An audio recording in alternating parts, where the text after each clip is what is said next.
안녕하세요. 이번 시간에는 우리 성령님에 관한 이야기를 할 텐데 지난 시간에도 얘기했지만 우리가 성령님을 주제로만 다루는 게 아니라 교회라는 주제 안에서의 성령님을 다룬다는 것을 꼭 명심해 주시기 바랍니다. 왜냐하면 성령님이 주제가 되면 굉장히 광범위한 주제이고 이 초점이 달라집니다. 그러나 지금 우리는 교회의 본질인 성령님에 대해서 이야기를 한다는 것을 여러분이 꼭 인식하고 계시면 좋겠어요. 오늘 성경 구절은 여러분 눈치채셨겠지만 사도행전 1장 8절을 같이 읽도록 하겠습니다.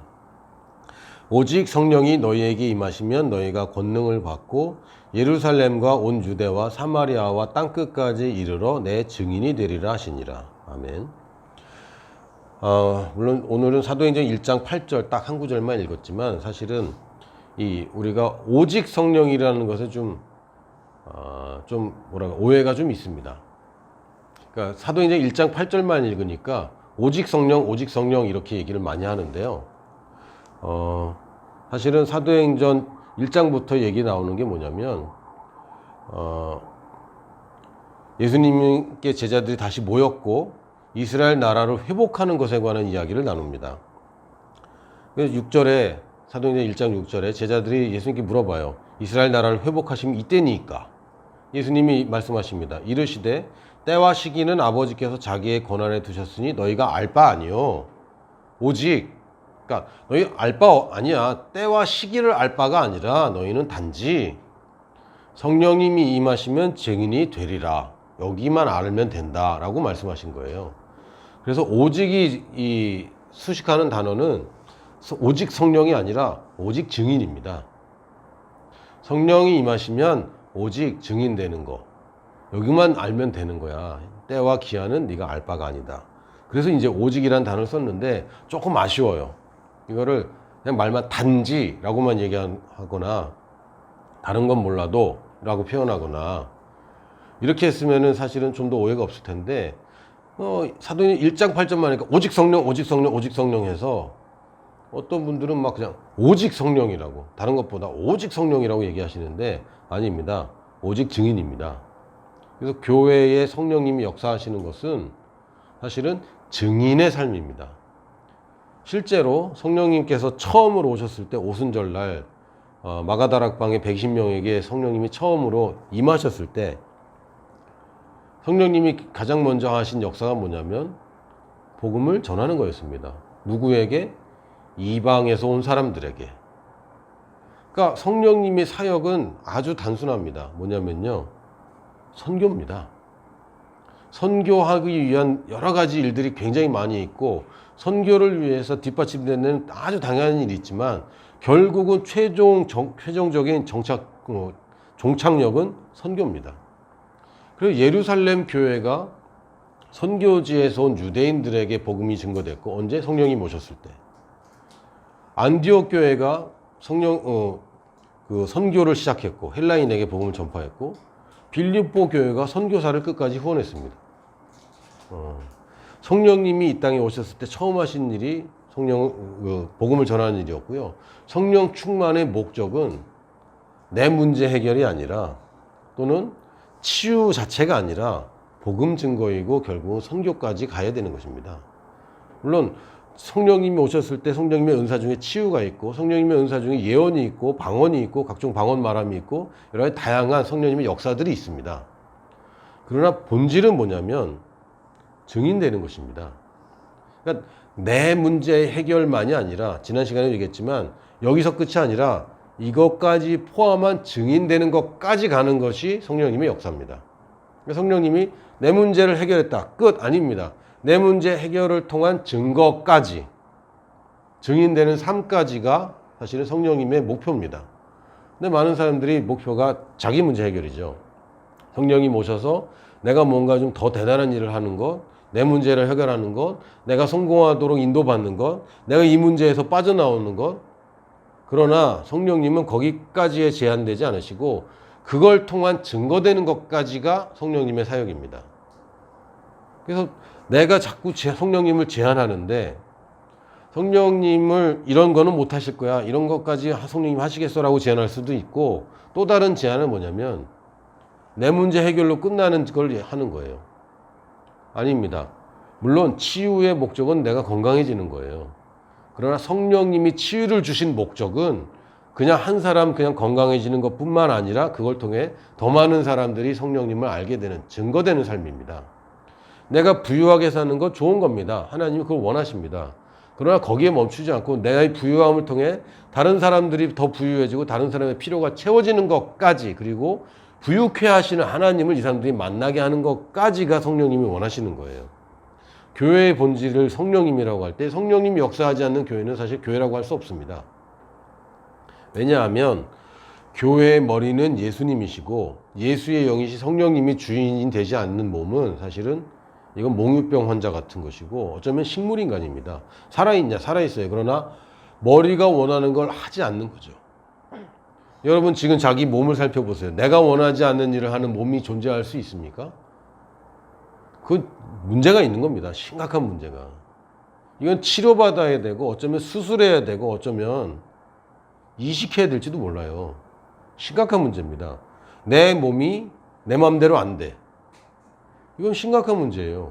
그냥 가만히 있는 게 아니라 내 몸이 내가 원치 않는 대로 움직여. 이건 더 심각하죠.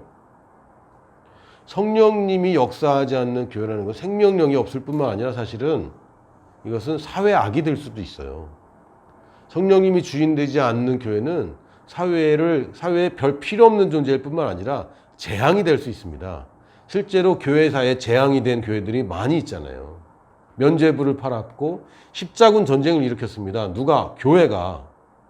유태인들을 학살한 게 누군지 아십니까? 교회입니다. 독일의 신학자들이 나치에 동조해서 왜 유태인들을 죽여야 되는지 그거 다 신학적인 뒷받침을 다 해줬습니다. 그래서 사람들을 선동할 때 성경을 가지고 선동했어요. 유태인이 왜 나쁘냐고. 이런 일들 왜 일어납니까? 본질적으로는 교회가 성령을 잃어버렸습니다. 뭐만 있어요? 학문만 있죠. 신학만 있고 이론만 있고 성경 해석만 있고 말씀을 전하는 것도 없고 성도를 교육하고 성도를 세우는 것도 없고 성령님의 역사가 없는 교회는 사실은 사회악이 될 수 있습니다. 지금 한국교회가 많은 욕을 먹고 있는데 사실 한국교회가 성령님을 굉장히 무시했습니다. 둘 중에 하나입니다. 말씀을 전하는 일을 무시했거나 성령님을 무시했거나. 성령님을 굉장히 모욕했죠. 모욕 중에 가장 모욕이 뭐냐면요, 엎다치는 겁니다. 이것만큼 큰 모욕이 없어요. 분명히 지금 우리 가운데 계시고 주인공인데 주인공 대접을 안 하고 이상하다 그러고 또 잘못된 성령님을 사용하려고 그러고 성령님을 도구화시키고 이러면서 한국교회가 굉장한 오류에 빠졌습니다. 성령님이 교회의 주인입니다. 예수님이 주인이세요. 그러나 예수님이 뭘로 지금 사역하십니까? 뭘로 우리 가운데 계시고 어떤 모양으로 우리와 함께 하십니까? 성령님으로 오시잖아요. 그러므로 교회는 성령님의 은사와 성령님의 역사와 성령님의 열매가 풍성해야 이것이 좋은 교회인데 성령님의 열매는 결국은 우리의 삶을 통해 나타나는 것이고 이것은 증거가 나타납니다. 성령님의 은사도 결국은 우리에게 우리가 해결하지 못하는 우리가 영적으로 성장하는 것을 기다리지 못하고 해결해야 되는 문제들을 분명히 또 효과적으로 해결하시는데 대부분 언제 사용됩니까? 증거되는 것에 사용됩니다.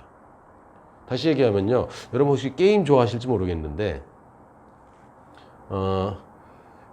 게임에는 두 가지가 필수입니다. 첫 번째는 레벨업이고요. 레벨을 올려야 돼. 이게 게임의 본질입니다.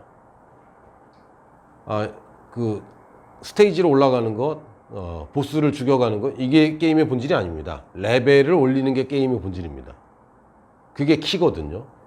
그러나 레벨업만이 그 답은 아니에요. 뭐가 있냐면 템빨이 있죠. 아이템이에요. 그러니까 아이템이 있어야 돼요. 그러니까 우리 생활 똑같아요. 영적 성장이 분명히 있어야 되는데 아이템을 무시하면 안 돼요. 중요한 건 더 중요한 건 뭐냐? 당연히 영적 성장이지. 그러나 아이템을 무시하면 이 사람은 굉장히 효과적인 사역을 못합니다. 그래서 게임은 어떻게 한다? 나 혼자 즐긴다? 아니죠. 방송을 타는 거죠. 증거되는 겁니다. 여러분 혼자 게임하고 혼자 레벨업하고 혼자 자꾸 깨고 결국 보스를 잡고 여러분 뭐 합니까? 얘기하죠. 내가 이거 했다고. 이게 삶의 본질입니다. 여러분 게임 너무 빠지면 안 돼요. 설명하는 겁니다. 우리도 똑같아요. 레벨업을 하고 레벨을 계속 올려가고 문제들을 해결하면 내가 계속 성장하고, 그러나 하나님 주신 은사를 내가 활용해서 이걸 더 쉽게 할 수 있게 되는 겁니다. 효과적으로. 그래서 어떻게 되죠? 다른 사람들 게임하는 것들 우리가 다 도와줄 수 있는 겁니다. 내가 방송을 타게 될 수도 있어요. 증거되는 삶입니다. 성령님께 방향은 뭐냐면요, 증거까지가 성령님의 방향입니다. 그 과정에 치유도 일어나, 그 과정에 은사들도 일어나, 그 과정에 내 문제가 해결되고 역사들이, 희한한 일들이 벌어지는데, 성경 어디에도 그냥 희한한 일이 벌어지고 증거가 되지 않는 그런 역사는 없잖아요. 결국은 그 일을 보고 사람들이 놀라고, 그 일을 보고 하나님을 믿게 되고, 그 일을 보고 하나님을 칭송하게 되고, 그 일을 보고 교회의 일원이 되고, 이런 증거되는 것까지가 성령님의 방향성입니다. 그래서 그 방향성을 잘못 맞추면 오용되고 남용되고, 아니면 전혀 성령님이 아닌 역사들을 교회가 분별하지 못하고 막 그냥 받아들이게 되고 이상해져요. 여러분들이 성령님 하면은 특히 이거 증인되는 거, 내가 증인의 삶을 사는 거, 여기에 초점을 맞추셔야 됩니다. 그 와중에 내 문제의 해결과 또 아름다운 일들이 있는 것 뿐입니다. 그래서 여러분들의 문제가 해결되는 것이 중요하지 않다, 그 얘기 아닙니다. 그 너머까지 가야 된다는 거예요. 그 너머까지. 할렐루야. 또 교회의 본질 3가지를 말씀드렸고요. 우리가 초점을 맞춰야 되는 것은 사람들, 건물이 아니라 사람. 그리고 말씀을 연구하는 것, 깨닫고 아주 깊은 말씀 전하는 것도 좋지만 사실은 본질은 말씀을 전하는 것이다. 성령님의 역사가 나타나고 예배가 풍성해지고 은사가 나타나고 우리끼리 아니고 이것은 증인된 삶까지 가는 것이 성령님이 원하시는 것이다. 이 말씀을 드렸습니다. 이제 다음 주제가 이제 마지막입니다. 오늘까지 교회의 본질에 관해서 말씀드렸고, 다음에는 이제 교회의 사역에 관한 것, 작은 3개를 나누고 3분야를 나누고 이제 이 기초 과정은 마무리를 하도록 하겠습니다. 끝까지 승리하세요.